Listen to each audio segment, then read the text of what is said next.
I don't believe in ghost stories. Never have. But what happened in Las Vegas still haunts me. It was supposed to be a fun weekend, me, Jake, and Rob. We found a cheap old hotel off the strip, towering and elegant, yet strangely forgotten. The receptionist hesitated before handing us the key, almost like she wanted to say something. Room 1306. The 13th floor, which as far as I knew, wasn't supposed to exist in most hotels.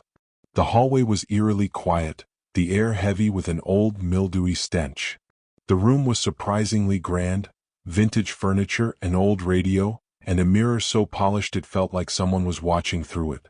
That night, I woke up to static crackling from the radio, though none of us had touched it. The room felt colder and a strange pressure filled my ears. Then it came, a scream. Not from the hallway. From inside the walls. Jake bolted upright, wide-eyed. Rob groggily mumbled, "Did you hear that?" I did.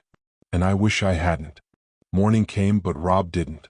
His bed was unmade, his shoes were still there, but he was gone. At first, Jake and I thought he had just gone out, maybe to grab food or gamble. But his phone was still charging on the nightstand. His wallet? Untouched. No sign of him. We rushed to the lobby. The receptionist looked at us like we were crazy. "Sir, you checked in with only one other guest." I laughed nervously. "What?" "No, there were 3 of us. Rob. He was in room 1306 with us." Her face darkened. "Sir, there is no room 1306. I felt cold all over. Jake pulled out his phone to show her the room key, but the key card was blank. No numbers. Just an old, worn-out piece of plastic. Panic crept in. We ran to security, demanded they check the footage. But Rob wasn't there. The cameras showed only me and Jake walking in last night. No Rob. No third person. I called the police. An officer arrived within minutes, but his expression made my stomach drop. "You should leave. Right now," he whispered. "Before it takes you too." We didn't leave. We should have. But we didn't. That night, we locked the door, shoved a chair against it, and kept the lights on. But the room felt wrong. The air was heavy, the shadows stretched too far. Around 2 a.m., the radio crackled again, that same static. Then a whisper. Jake turned pale. "Did you hear that?" I did. A soft, breathy voice, almost playful but warped, like a recording played in reverse. I followed the sound to the closet. Something about it felt off. The wood didn't match the rest of the room, and when I knocked, it echoed. Jake tried to stop me, but I yanked it open. Instead of a closet, there was a narrow, pitch-black hallway leading somewhere deeper into the building. The air smelled damp, like old wood and rotting flowers. At the end of the hallway stood a massive, cracked mirror. And in the reflection, a woman in a black dress. Pale. Grinning. Standing right behind us. Jake spun around. Nothing. But in the mirror, she leaned closer. And whispered, "You should have left." We ran. Back to the room. Slammed the door shut. But the mirror in our room was different now. Our reflections stood there, but they weren't moving. Jake was shaking. "This isn't real. This isn't real." Then the screaming started. Not from outside. Not from the hall. From inside the walls. Deep, guttural shrieks, Rob's voice. His cries twisted into something unnatural, something that sounded half human, half animal. I grabbed my phone. 2:59 a.m. Jake grabbed my arm, his nails digging into my skin. "It's coming from the closet." I didn't want to look. I knew what was behind it. But the door, it was open again. The black hallway stretched out like an open mouth, and inside, something moved. A shadow peeled itself from the darkness. Tall. Twisted. Crawling on all fours. Its eyes weren't eyes at all, just black holes absorbing the dim yellow light of our room. Jake backed away. No. No, no, no. My phone vibrated in my hand.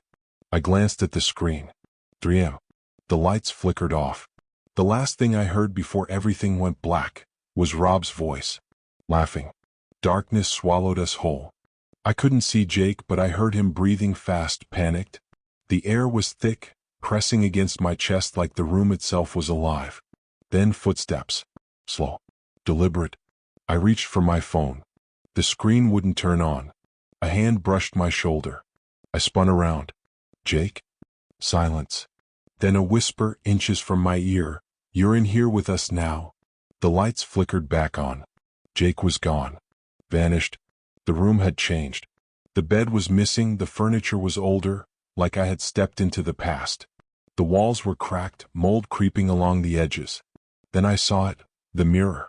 The woman in black was standing inside it, watching me. But she wasn't alone. Jake was in there. So was Rob. Their faces were twisted, mouths open in silent screams, trapped behind the glass. I staggered back as the woman lifted a single, pale finger and pointed at me. A force yanked me toward the mirror. I clawed at the floor, my screams swallowed by the room as the glass stretched like liquid, pulling me in. And then, just like that, I was gone. I don't know how long I've been here. The mirror isn't glass anymore. It's a window. From inside I can see the room, the real world, but no one can see me. I pound on the surface, scream for help, but my voice is swallowed by an endless, suffocating silence. I see people come and go. New guests. New victims. They check in, sleep in my room, and by morning they disappear. Just like I did. The woman in black stands beside me watching. Smiling. She never speaks. She doesn't have to. I understand now. The hotel doesn't just haunt people. It eats them. Time is meaningless here. Shadows stretch, faces melt, and whispers burrow into my mind like crawling insects. Sometimes I hear Rob. Sometimes I see Jake. They aren't the same anymore. Neither am I. Then one night I see someone I recognize. A new guest. You pick up the key to room 1306. You hesitate but take it anyway. I press my hands against the glass, desperate to warn you, to scream. But the only thing that escapes my lips is a whisper. You should have left.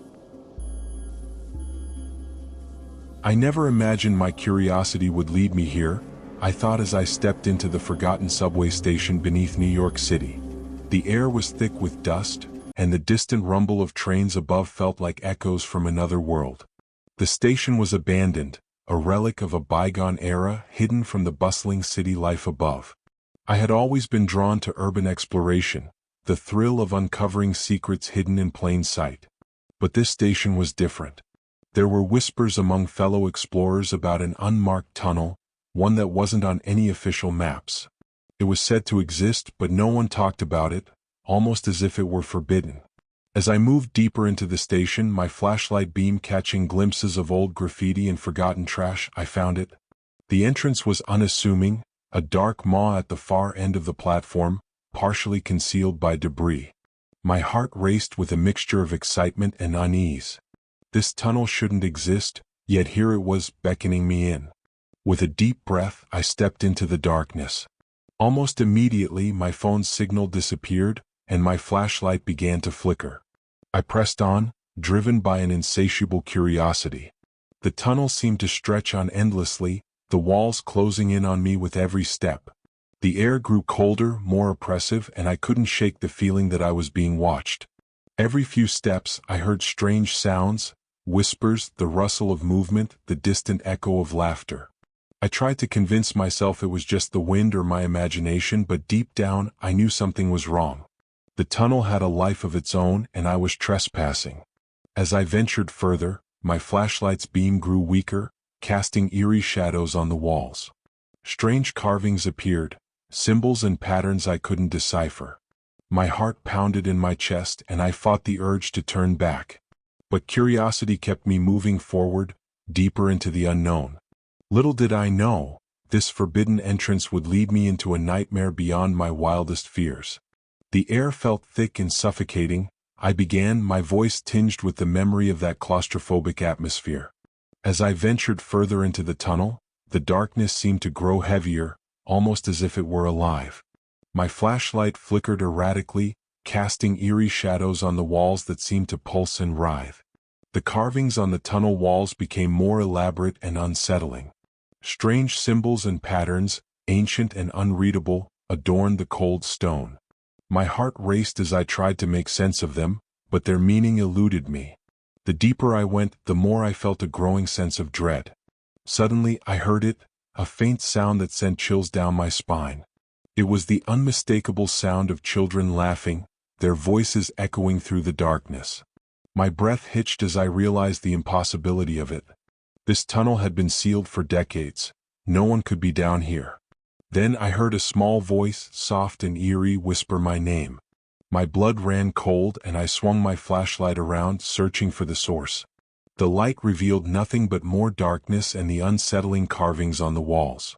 Panic began to set in, but I forced myself to keep moving. The laughter grew louder, more insistent, and the whispers became a constant murmur in the background. I could feel my sanity slipping away as the oppressive atmosphere closed in around me. Each step took me deeper into the unknown, and I couldn't shake the feeling that something was watching me, waiting to pounce. Little did I know, the horrors of the tunnel had only just begun. The sight ahead stopped me in my tracks. I said, my voice betraying the fear I felt. As I ventured deeper into the tunnel, the faint glow of my flashlight revealed something unexpected. Scattered across the damp ground were old belongings, dolls, shoes, torn clothes, all from different decades.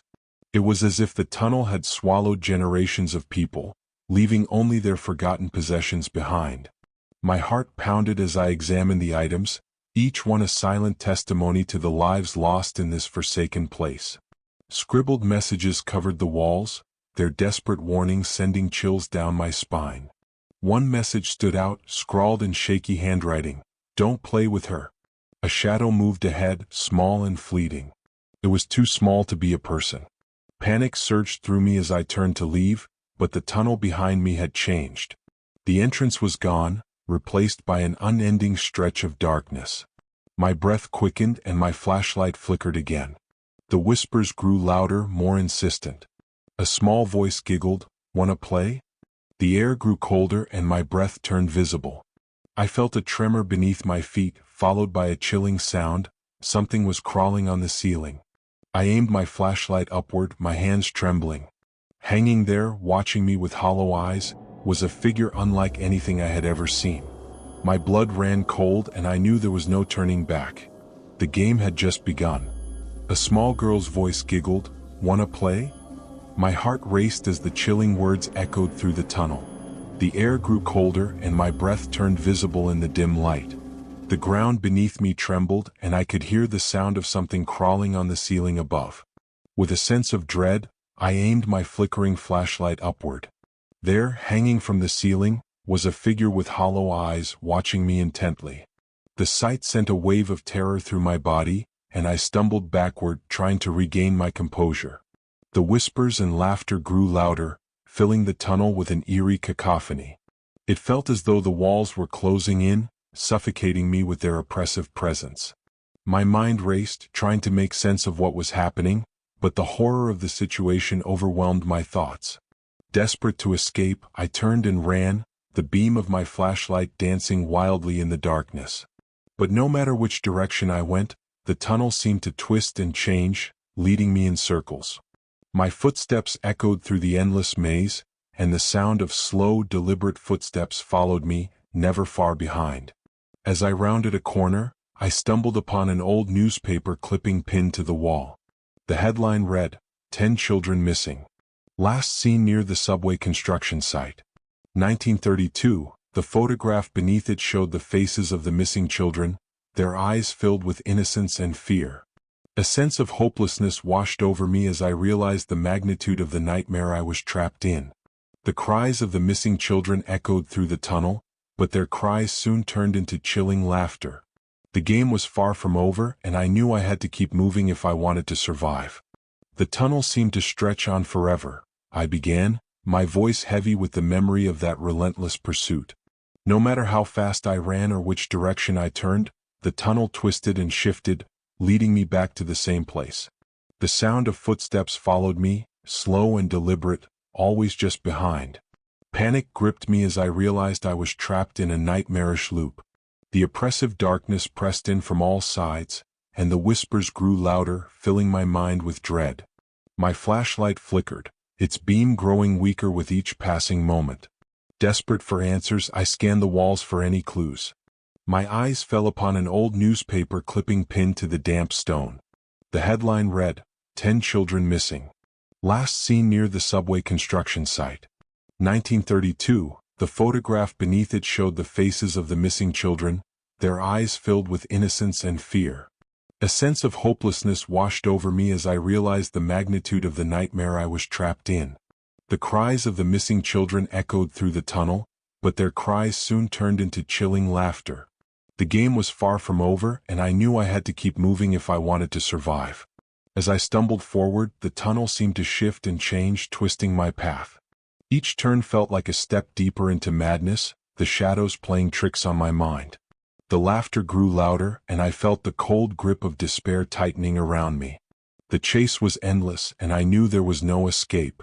My flashlight died, leaving me in complete darkness. I began, the fear of that moment still palpable.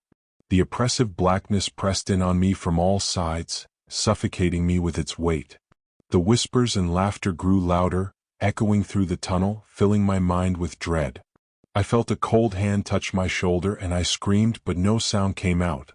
My heart pounded in my chest and I stumbled forward, desperate to escape. But no matter how far I ran, the tunnel twisted and shifted, leading me back to the same place. The footsteps followed me, slow and deliberate, never far behind. Panic surged through me as I realized there was no escape. The whispers grew louder, more insistent, and the air grew colder. I could feel the presence of something malevolent watching me, waiting to pounce. My mind raced, trying to make sense of the nightmare I was trapped in, but the horror of the situation overwhelmed my thoughts.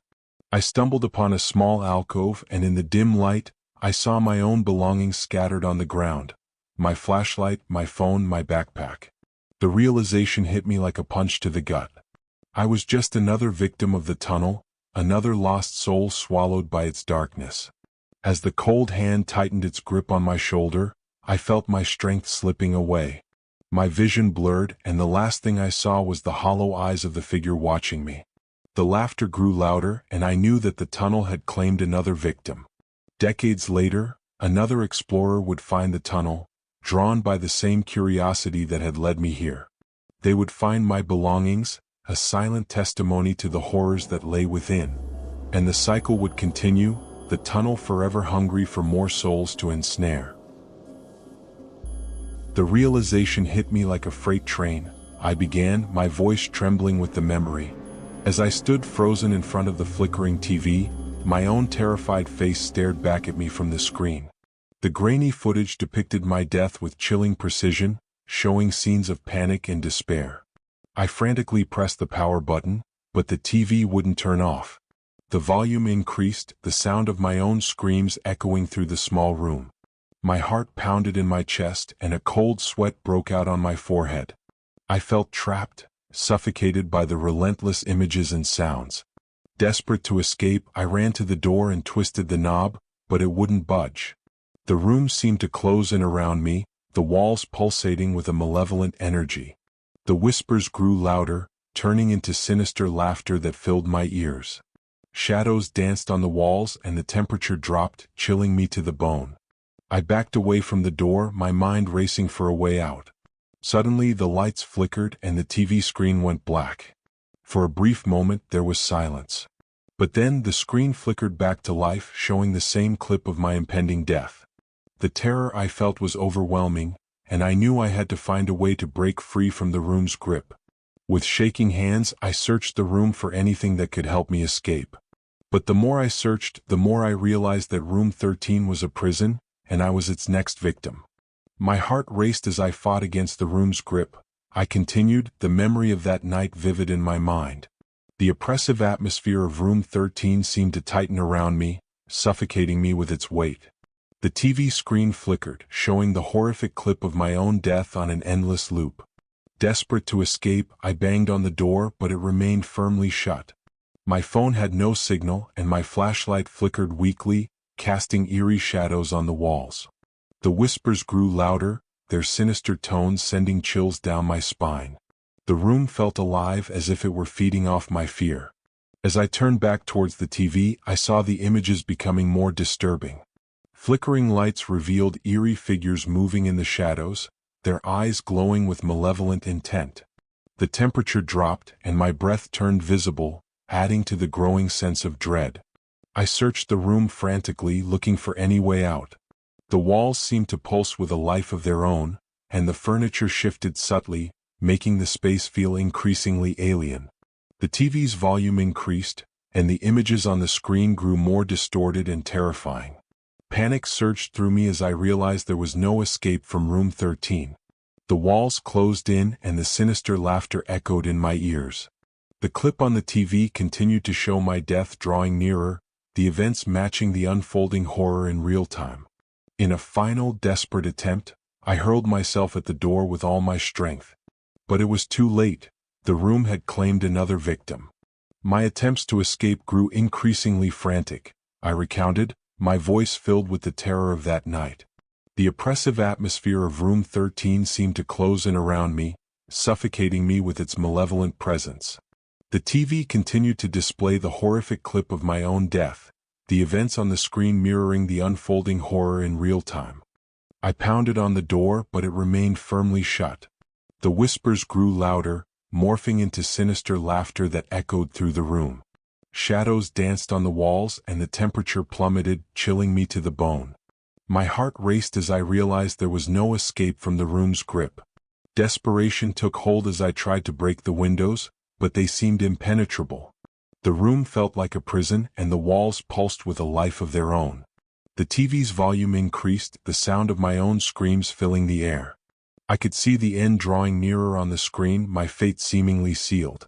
In a last-ditch effort, I grabbed a chair and hurled it at the TV. The screen shattered, sending shards of glass flying across the room. For a moment there was silence. But then the lights flickered and the room plunged into darkness. I felt a cold hand grip my shoulder and I turned, my breath catching in my throat. The sinister laughter grew louder, and I knew that the room had claimed another victim. My vision blurred, and the last thing I saw was the hollow eyes of the figure watching me. The room fell silent, and I knew my time was up. The room fell silent, and my life slipped away, I concluded, the memory of that final chilling moment still fresh in my mind. Decades passed, and room 13 remained empty, its dark secret hidden from the world. But the motel, with its peeling paint and flickering neon sign, continued to stand as a silent sentinel to the horrors within. One stormy night, a new traveler pulled into the motel's parking lot, seeking refuge from the relentless rain. The weary figure stepped into the lobby, the bell above the door jingling softly. The motel owner, still as reclusive and weathered as ever, eyed the newcomer with a knowing look. Without a word, the owner handed the traveler a key, room 13. The traveler hesitated for a moment, sensing the unspoken tension in the air, but fatigue won over curiosity. They made their way down the dimly lit corridor, unaware of the nightmare that awaited them. As the traveler pushed open the door to room 13, a sense of unease washed over them. The ancient TV sat in its corner, a silent observer of the room's dark history. The traveler dropped their belongings on the bed and glanced around the room, their eyes eventually landing on the old TV. With a mix of curiosity and trepidation, the traveler turned on the TV. The screen flickered to life, showing the familiar grainy footage of past victims, their faces twisted in fear. The traveler's heart raced as they realized the true nature of the room they had unwittingly chosen. The final scene showed the TV switching on, awaiting its next victim. The cycle of terror continued, and room 13's dark secret remained alive, hungry for more souls to ensnare.